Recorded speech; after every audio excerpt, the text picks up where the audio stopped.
कहानी की शुरुआत में हम दो दोस्तों हैरी और रुथ को देखते हैं जो अपनी गाड़ी से जंगल की सैर पर निकले होते हैं। हैरी काफी समय से रुथ को पसंद करता था, लेकिन रुथ को इस बात की बिल्कुल भी भनक नहीं। रास्ते में दोनों अपनी पुरानी यादों और जिंदगी के खूबसूरत पलों के बारे में बातें करते हुए सफर का आनंद ले रहे थे। शाम होने से पहले यह लोग जंगल के बीच एक जगह रुक जाते हैं और वहीं पर टेंट लगाकर रात बिताने का फैसला करते हैं। इसके बाद हैरी और रुथ साथ मिलकर खाना बनाते हैं और देर रात तक बातें करते हुए इस एडवेंचर को एंजॉय करते रहते हैं। फिर दोनों अपने टेंट के अंदर जाकर सो जाते हैं, लेकिन उन्हें बिल्कुल भी अंदाजा नहीं था कि इस जंगल में कुछ ऐसा होने वाला था जो उनकी जिंदगी हमेशा के लिए बदल देगा। दरअसल उसी समय आसमान से दूसरी दुनिया की एक रहस्यमयी स्पेसशिप जंगल में उतरती है। उस स्पेसशिप के अंदर से एक एलियन बाहर निकलता है और पास में मौजूद एक हिरण के शरीर के अंदर घुस जाता है। हालांकि हैरी और रुथ को इस घटना के बारे में कुछ भी पता नहीं था। रात के समय अचानक रुथ की नींद खुल जाती है। वह टॉर्च लेकर टेंट से बाहर निकलती है और जंगल के अंदर चली जाती है। तभी उसे आसपास किसी अजीब सी आवाज सुनाई देती है। रुथ टॉर्च की रोशनी उस दिशा में डालकर ध्यान से देखने लगती है। तभी उसे वही हिरण दिखाई देता है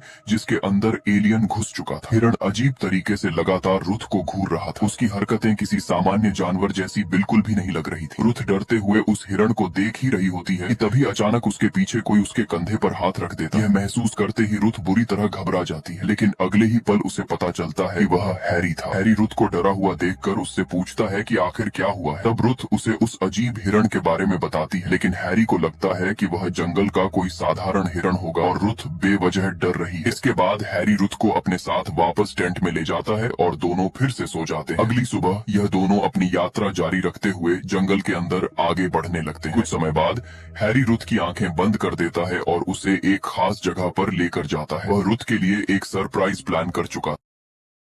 जब रुथ अपनी आंखें खोलती है तो उसके सामने बेहद खूबसूरत नजारा होता है। वहाँ समुद्र के चारों तरफ फैली प्राकृतिक सुंदरता किसी जन्नत से कम नहीं लग रही थी। यह नजारा देखकर रुथ काफी खुश हो जाती है। तभी हैरी अपनी जेब से एक अंगूठी निकालता है और रुथ के सामने घुटनों के बल बैठ जाता है। इसके बाद वह अपने दिल की बात बताते हुए रुथ को शादी के लिए प्रपोज कर देता है। लेकिन तभी अचानक रुथ की सांसें तेज होने लगती हैं और उसे पैनिक अटैक आने लगता है। असल में रुथ को एंग्जाइटी की बीमारी थी। रुथ तुरंत अपनी दवा निकालकर खा लेती है और किसी तरह खुद को संभालने की कोशिश करती है। कुछ देर बाद उसकी हालत सामान्य हो जाती है। दरअसल रुथ काफी समय से इस बीमारी से जूझ रही थी। इतना ही नहीं, वह शादी के नाम से भी नफरत करती थी। उसकी नफरत के पीछे एक बड़ी वजह थी। जब रुथ छोटी थी तब उसके माता पिता का तलाक हो गया था। बचपन की उसी घटना ने उसके मन में शादी को लेकर एक गहरा डर पैदा कर दिया। यही वजह थी कि हैरी का प्रपोजल सुनते ही वह घबरा गई थी। अब हैरी का प्रपोजल पूरी तरह बेकार जा चुका था। वहीं रुथ अंदर ही अंदर खुद को दोष देने लगती है, क्योंकि वह समझ चुकी थी कि हैरी उससे कितना प्यार करता है। हैरी चुपचाप वहाँ से आगे बढ़ जाता है, जबकि रुथ की आंखों में आंसू आ जाते हैं और वह खुद को बेहद असहाय महसूस करने लगती है। काफी देर तक दोनों टेंट के बाहर बैठे बातें करते रहते। तभी रुथ हैरी से कहती है कि तुमने ऐसा क्यों किया। वह कहती है कि तुम मुझे अच्छी तरह जानते हो, मैं शादी नहीं करना चाहती। मुझे तुम्हारा साथ पसंद है और मैं तुमसे दूर भी नहीं जाना चाहती, लेकिन मैं शादी जैसे रिश्ते में नहीं पड़ सकती। इसके बाद दोनों के बीच बहस शुरू हो जाती है। धीरे धीरे यह बहस इतनी बढ़ जाती है कि हैरी गुस्से में उठकर वहाँ से दूर चला जाता है। वहीं रुथ अकेली बैठी रह जाती और दोनों के बीच का माहौल पूरी तरह खराब हो जाता। अगली सुबह जब रुथ की आंख खुलती है तो वह चाय पीते हुए अपने बैग से फोन निकालती है। वह अपने डॉक्टर से बात करके अपने पैनिक अटैक के बारे में चर्चा करना चाहती थी, लेकिन जंगल के बीच होने की वजह से वहाँ नेटवर्क बिल्कुल भी नहीं था। इसलिए रुथ फोन में सिग्नल ढूंढते हुए थोड़ी दूर तक चली जाती, लेकिन तभी उसकी नजर ऐसी चीज पर पड़ती है जिसे देखकर उसके होश उड़ जाते हैं।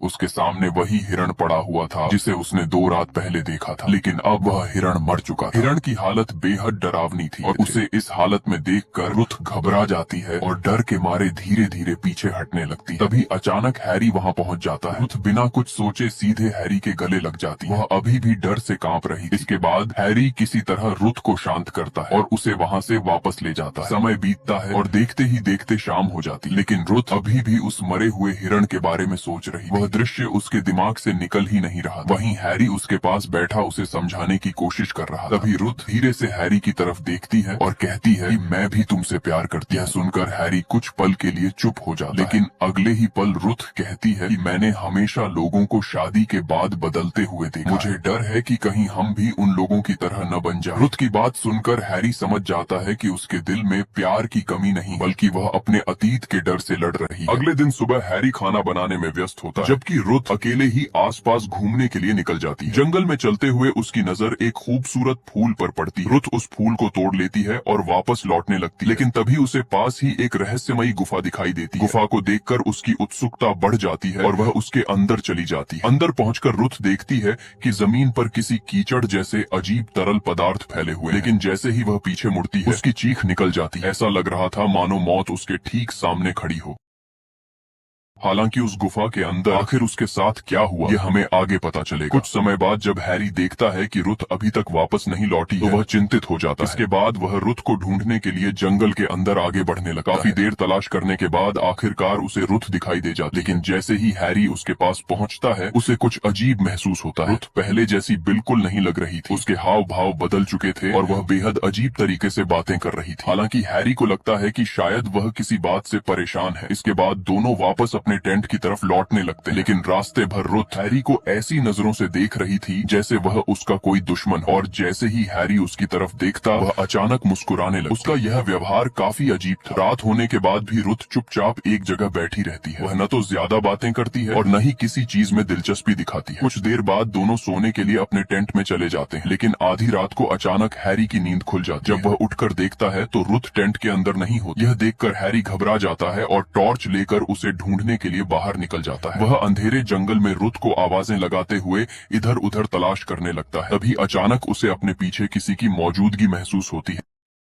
जैसे ही हैरी पीछे मुड़ता है रुथ उसके ठीक पीछे खड़ी थी और उसके हाथ में एक बड़ा चाकू था। यह देखकर हैरी उससे पूछता है, तुम इस समय यहाँ चाकू लेकर क्या कर रही हो? तब रुथ कहती है कि उसे लगा था जंगल में किसी जानवर की आवाज आ रही है, इसलिए वह बाहर देखने आई थी। हैरी उसकी बात पर भरोसा कर लेता है और उसके हाथ से चाकू लेकर दोनों वापस टेंट में चले जाते हैं। लेकिन इसके बाद जो होता है वह और भी ज्यादा डरावना था। पूरी रात रुथ बिना अपनी आंखें बंद किए लेटी रहती। वह लगातार एक ही दिशा में देखती रहती है। अगली सुबह रुथ बेहद उदास और खोई हुई दिखाई देती है। हैरी उसे हंसाने और उसका मूड ठीक करने की कोशिश करता है, लेकिन रुथ उसकी किसी बात का जवाब नहीं देती। वहीं हैरी अपना सामान बैग में रखने लगता है क्योंकि अब उनकी यात्रा खत्म होने वाली। तब रुथ उसकी तरफ देखकर कहती है कि हमें शादी कर लेनी चाहिए। रुथ के मुंह से यह बात सुनकर हैरी चौंक जाता है। जिस लड़की ने हमेशा शादी से नफरत की थी वह अचानक शादी के लिए कैसे मान गई, लेकिन हैरी इस बात से बेहद खुश हो जाता है। इसके बाद रुथ हैरी से कहती है कि वह उसे उसी जगह दोबारा प्रपोज करे जहाँ वह पहले उसे लेकर गया। हैरी खुशी खुशी उसके साथ फिर से समुद्र किनारे मौजूद उसी खूबसूरत पहाड़ी पर पहुंच जाता है। कुछ देर बाद हैरी एक बार फिर घुटनों के बल बैठकर रुथ को प्रपोज करता है। इस बार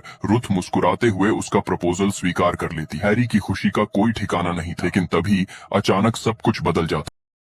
रुथ एकदम से हैरी को जोरदार धक्का दे देती है। इतनी ऊंचाई से गिरने के कारण उसकी मौके पर ही मौत हो जाती है। लेकिन हैरानी की बात यह थी कि रुथ के चेहरे पर जरा भी पछतावा नहीं था। इसके बाद वह वहां से भागने लगती। काफी देर तक लगातार भागते रहने के बाद उसकी ताकत जवाब दे देती। आखिरकार रुथ थककर जमीन पर गिर जाती है और बेहोश हो जाती है, लेकिन असली रहस्य अभी भी बाकी था। रुथ काफी समय तक उसी जंगल में बेहोश पड़ी रहती। फिर कुछ समय बाद हम देखते हैं कि उसी जंगल में रे और जैकी नाम के कपल की एंट्री होती है। दोनों जंगल में घूम रहे थे कि तभी उनकी नजर अकेली पड़ी हुई रुथ पर जाती है। जब वह उसके पास जाकर देखते हैं तो रुथ की हालत बहुत खराब। यह देखकर वह लोग तुरंत रुथ को पानी पिलाते। पानी पीने के बाद रुथ को थोड़ा आराम मिलता है। अब जैकी रुथ से पूछती है कि आखिर उसके साथ क्या हुआ था, लेकिन रुथ उन्हें बताती है कि उसे कुछ भी याद नहीं। वहीं दूसरी तरफ रे मदद के लिए किसी को कॉल करने की कोशिश करता है, मगर जंगल में बिल्कुल भी नेटवर्क नहीं था। इसलिए अब वह दोनों रुथ को अपने साथ ले जाते हैं और उसी जंगल में टेंट लगाकर रात बिताने का फैसला करते हैं। रात होने के बाद तीनों टेंट के बाहर बैठे हुए। तभी जैकी एक बार फिर रुथ से वही सवाल पूछ, लेकिन इस बार भी रुथ यही कहती है कि उसे कुछ याद नहीं। जैकी उससे बातें करने की कोशिश कर रही थी, मगर इस दौरान रुथ की नजर बार बार रे के हाथ में मौजूद चाकू पर जा रही थी। ऐसा लग रहा था मानो वह किसी गहरी सोच में डूबी हुई। थोड़ी देर के लिए जैकी और रे आपस में बात करने लगते हैं। तभी अचानक रुथ चुपके से वह चाकू उठा लेती। रुथ के हाथ में चाकू देखकर रे और जैकी के होश उड़ जाते हैं।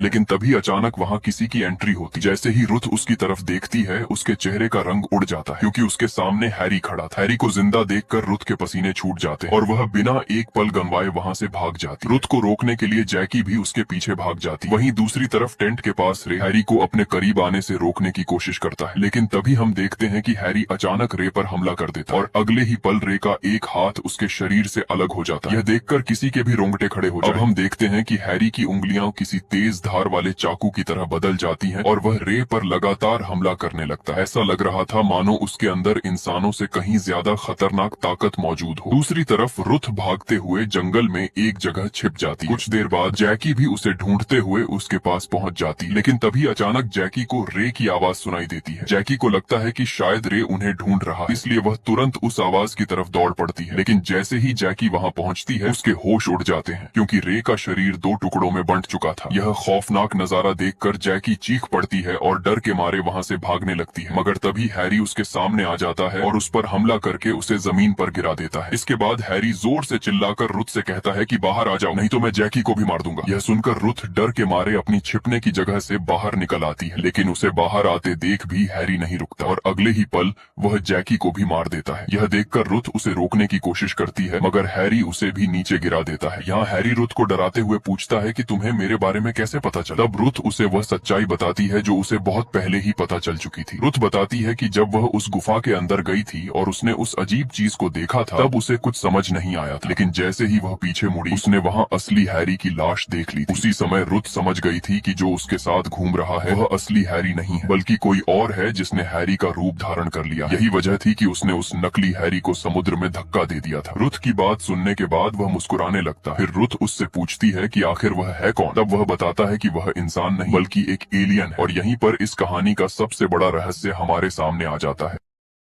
दरअसल कहानी की शुरुआत में जो स्पेसशिप जंगल में उतरी थी उसी के अंदर यह एलियन आया था। इसके बाद इसने हैरी की लाश को अपना होस्ट बना लिया और धीरे धीरे उसकी हूबहू कॉपी बन गया। यानी रुथ के साथ जो इतने दिनों से घूम रहा था वह असली हैरी था ही नहीं। इसके बाद वह बताता है कि उसने कई बार रुथ को मारने की कोशिश की थी, लेकिन वह ऐसा नहीं कर पाया, क्योंकि हैरी के शरीर के अंदर रहते रहते उसे भी रुथ से प्यार होने लगा था। यही वजह थी कि हर बार वह उसे मारने से खुद को रोक लेता था। यह सब सुनकर रुथ और भी ज्यादा डर जाती। अब उसके सामने कोई इंसान नहीं बल्कि एक खतरनाक एलियन खड़ा था, इसलिए रुथ डरते हुए उससे बताती है कि मैं तुम्हारे बारे में किसी को भी नहीं बताऊंगी, उसके बदले प्लीज मुझे मत मारो। रुथ को इस हालत में देखकर उसके मन में भी उसके लिए दया आने लगती है और वह धीरे धीरे पीछे हट जाता है। लेकिन रुथ जानती थी कि उसके सामने खड़ा इंसान नहीं बल्कि एक खतरनाक एलियन है, इसलिए जैसे ही उसे मौका मिलता है वह वहाँ से भाग जाती है। यह देखकर एलियन भी उसके पीछे दौड़ पड़ता है। भागते भागते रुथ लकड़ी को उठाती है और पूरी ताकत से एलियन के चेहरे पर दे मारती। लेकिन हैरानी की बात तो यह थी कि उस वार का उस पर ज्यादा असर नहीं होता। तब एलियन रुथ से कहता है कि मैं ही हैरी हूँ और हैरी की सारी यादें, उसकी सोच और उसकी भावनाएं मेरे अंदर मौजूद है, इसलिए मैं पूरी तरह से हैरी बन चुका। लेकिन रुथ उसकी बातों पर बिल्कुल भी भरोसा नहीं करती और अगले ही पल वह उस पर दोबारा हमला कर देती है, मगर इस बार एलियन लकड़ी को बीच में ही पकड़ लेता है और दूर फेंक देता है। इसके बाद वह रुथ से वह कहता है, मैं तुम्हें नुकसान नहीं पहुँचाना चाहता, लेकिन मैं सिर्फ तुम्हें कुछ दिखाना चाहता हूँ, इसीलिए तुम्हें मेरे साथ चलना होगा। अब यहाँ रुथ के पास कोई और रास्ता भी नहीं था, क्योंकि अगर वह मना करती तो वह खतरनाक एलियन उसे मार देता, इसलिए वह मजबूरी में उसके साथ जाने के लिए तैयार हो जाती। इसके बाद एलियन रुथ को समुद्र किनारे लेकर जाता और वहीं पर वह उसे अपनी छिपी हुई स्पेसशिप दिखाता है। यही वह स्पेसशिप थी जिसके जरिए वह पृथ्वी पर आया था। अब एलियन रुथ के पास आकर उसे एक ऐसी बात बताता है जिसे सुनकर किसी के भी होश उड़ जाए। वह कहता है कि उसके जैसे बहुत सारे खतरनाक एलियन जल्द ही पृथ्वी पर आने वाले, और जब वह यहाँ आएंगे तो इस दुनिया में मौजूद हर चीज को तबाह कर देंगे। यह सुनकर रुथ पूरी तरह डर जाती है। इसके बाद एलियन उससे कहता है कि अगर तुम मेरे साथ चलोगी तो तुम जिंदा बच सकती हो, वरना बाकी इंसानों की तरह तुम्हारी भी मौत हो जाएगी। यह सुनकर रुथ बाहर से तो उसकी बात मानने का नाटक करती है, लेकिन असल में उसके दिमाग में कुछ और ही चल रहा था। वह एलियन से कहती है कि वह उसके साथ चलने के लिए तैयार है। यह सुनकर एलियन खुश हो जाता है और अपनी स्पेसशिप की तरफ बढ़ने लगता है, लेकिन तभी अचानक रुथ अपना असली दांव खेल देती है। जैसे ही एलियन उसकी तरफ से ध्यान हटाता है उसकी जेब से चाकू निकाल लेती है और अगले ही पल वह चाकू सीधे उसके सीने में घोंप देती है। इसके बाद रुथ वहां से भागकर सीधे समुद्र की तरफ दौड़ पड़ती है। वहीं दूसरी तरफ एलियन उसे समझाने और अपने साथ ले जाने के लिए उसका पीछा करता है, लेकिन रुथ पहले ही एक खतरनाक योजना बना चुकी थी। इसके बाद रुथ समुद्र के अंदर चली जाती है और एलियन भी उसके पीछे पीछे पानी में उतर जाता है, लेकिन तभी खून की गंध समुद्र में फैलने लगती है और कुछ ही देर बाद एक विशाल शार्क उस गंध का पीछा करते हुए वहां पहुंच जाती। एलियन कुछ समझ पाता उससे पहले ही शार्क उस पर हमला कर देती। एक ही झटके में वह एलियन को अपने जबड़ों में दबोचकर गहरे समुद्र में ले जाती है। यह देखकर रुथ को पहली बार उम्मीद की किरण दिखाई देती है। वह तुरंत इस मौके का फायदा उठाती है और समुद्र से बाहर निकल आती है। इसके बाद रुथ पूरी ताकत से जंगल की तरफ भागने लगती। काफी देर भागने के बाद वह उसी कपल के टेंट के पास पहुंच जाती है जिन्हें एलियन पहले ही मार चुका था। अब कई दिनों से भूखी प्यासी रुत की हालत बेहद खराब हो चुकी थी, इसलिए वह वहाँ पड़ा हुआ खाना खाने लगती, जिससे उसे थोड़ा आराम महसूस होता। उसे लग रहा था कि आखिरकार वह उस खौफनाक एलियन से हमेशा के लिए छुटकारा पा चुकी है। लेकिन वहीं दूसरी तरफ समुद्र के अंदर कुछ और ही हो रहा था। हम देखते हैं कि कुछ समय बाद वही एलियन वापस बाहर निकल आता, और हैरानी की बात तो यह थी कि उसके साथ उस खतरनाक शार्क के शरीर के टुकड़े भी। यहीं पर हमें पता चलता है कि उस एलियन ने शार्क को भी मार डाला था, यानी उसे खत्म करना लगभग नामुमकिन। वहीं दूसरी तरफ रुत टेंट के पास अकेली बैठी हुई उनका बैग चेक कर रही होती, लेकिन तभी अचानक उसे अपनी पुरानी बातें याद आने लगती, अपने बचपन की वही दर्दनाक यादें जिनकी वजह से उसे हमेशा पैनिक अटैक आता था। कुछ ही सेकंड में उसकी सांसें तेज होने लगती हैं और उसे फिर से पैनिक अटैक आने लगता है। लेकिन इस बार रुथ तुरंत अपने पास बची हुई आखिरी टैबलेट खा लेती है, जिससे उसकी हालत थोड़ी संभल जाती है। लेकिन तभी अचानक उसके सामने फिर से वही एलियन आ जाती है। तभी अचानक हैरी के भेस में छिपे उस एलियन के हाथ से एक बेहद ही अजीब और खौफनाक जादुई डंक बाहर निकलता है और पलक झपकते ही रुथ को जकड़ लेती, घसीटते हुए उसी जगह लेकर जाता है जहाँ एलियन ने पहले हैरी को मारकर लाश को गुफा में बांध दिया था। वहाँ पहुंचकर वह रुथ को किसी अजीब जैविक जाल जैसी चीज में बांध देता। इसके बाद एलियन, जो हैरी का रूप लिए हुए था, वह रुथ को हैरी के साथ बिताए हुए खूबसूरत पलों के बारे में बताने लगता है। लेकिन तभी कुछ ऐसा होता है जिसे देखकर रुथ भी दंग रह जाती है। एलियन धीरे धीरे अपना रूप बदलने लगता है और कुछ ही पल में वह बिल्कुल रुथ जैसा दिखाई देने लगता है। हम देखते हैं कि वो एलियन अपने उस खौफनाक डंक को रुथ के जिस्म से जोड़े रखता है। उस डंक के जरिए रुथ की यादें और उसकी हर एक भावना सीधे उस एलियन के अंदर ट्रांसफर हो जाती। रुथ अपने सामने खुद को खड़ा देखकर हैरान रह जाती है। एलियन रुथ से कहता है कि अब मैं हैरी नहीं हूँ। पहले हैरी की भावनाओं की वजह से मैं तुम्हें मार नहीं पा रहा था, लेकिन अब मैं आसानी से तुम्हें मार सकता हूँ। लेकिन तभी रुथ समझ जाती है कि अगर उसने अभी कुछ नहीं किया तो उसकी मौत तय, इसलिए वह अपना दिमाग चलाना शुरू कर देती है। रुथ जानती थी कि एलियन उसकी सारी यादें और भावनाएं महसूस कर रहा है, यही उसकी सबसे बड़ी कमजोरी बन सकती थी। इसके बाद रुथ जानबूझकर उसे अपने अतीत की वही दर्दनाक घटनाएं याद दिलाने लगती है, जिनकी वजह से उसे बार बार पैनिक अटैक आता था। धीरे धीरे उन यादों का असर एलियन पर भी होने लगता है, क्योंकि अब वह भी उन भावनाओं को अपने अंदर महसूस कर रहा था। कुछ ही देर में एलियन की सांसें तेज होने लगती और उसे पैनिक अटैक आने लगता है। रुथ के जिस्म से जुड़ी उसके उस डंक की पकड़ अचानक छूट जाती है। अब एलियन दर्द से तड़पने लगता है और घबराहट में वह रुथ की दवाइयों वाली डिब्बी की तरफ भागता है। उसे लगता है कि शायद उन टैबलेट्स को खाकर वह खुद को संभाल लेगा, लेकिन जब वह डिब्बी खोलकर देखता है तो उसमें एक भी टैबलेट नहीं बची। अब एलियन की हालत लगातार खराब होती जा रही थी। वहीं रुथ उसे बार बार वही दर्दनाक बातें याद दिलाती रहती, जिससे उसका पैनिक अटैक और बढ़ जाता है। इसी बीच रुथ को समझ आ जाता है कि यही इकलौता और आखिरी मौका है। वह एक पल भी झाया नहीं करती, अपनी पूरी ताकत लगाती है और उस जाले को फाड़कर खुद को बाहर निकलने में कामयाब हो जाती है। अब एलियन पूरी तरह कमजोर पड़ चुका था, वह जमीन पर गिरकर तड़प रहा। रुथ पास पड़ा एक बड़ा पत्थर उठाती है और पूरी ताकत से एलियन के सिर पर लगातार वार करती रहती है, जब तक कि उसका सिर पूरी तरह कुचल नहीं जाता। रुथ को लगता है कि आखिरकार एलियन मर चुका है। उसके बाद रुथ बिना समय बर्बाद किए वहाँ से भाग जाती। काफी दूर जाने के बाद उसे हैरी की गाड़ी मिल जाती। वह किसी तरह गाड़ी में बैठती है और गाड़ी चलाते हुए वह जंगल से बाहर निकलने लगती है। इस दौरान रेडियो पर गाने चल रहे थे, लेकिन तभी अचानक रेडियो से एक अजीब आवाज सुनाई देती। यह वही आवाज थी जिसे सुनकर रुथ का खून जम जाता है, क्योंकि वह आवाज उसी एलियन की थी जिसे वह मार कर आई थी। एलियन डरावनी आवाज में कहता है कि तुम मुझसे बचकर नहीं भाग सकती। इससे पहले कि वह कुछ और कह पाता, रुथ तुरंत रेडियो बंद कर देती है और गाड़ी को तेज रफ्तार में आगे बढ़ा देती है। लेकिन कहानी का सबसे डरावना हिस्सा अभी बाकी था, क्योंकि इसके बाद हम देखते हैं कि उसी जंगल के ऊपर आसमान में एक नहीं बल्कि कई स्पेसशिप उतरने लगती, यानी वह एलियन सच कह रहा था। उसके जैसे और भी जीव पृथ्वी पर आ चुके थे और यहीं पर यह कहानी खत्म हो जाती। कहानी यहाँ खत्म तो हो जाती, मगर जाते जाते एक ऐसा सबसे बड़ा सस्पेंस छोड़ जाती है। अगर आपको यह वीडियो पसंद आई हो तो लाइक और सब्सक्राइब जरूर करें।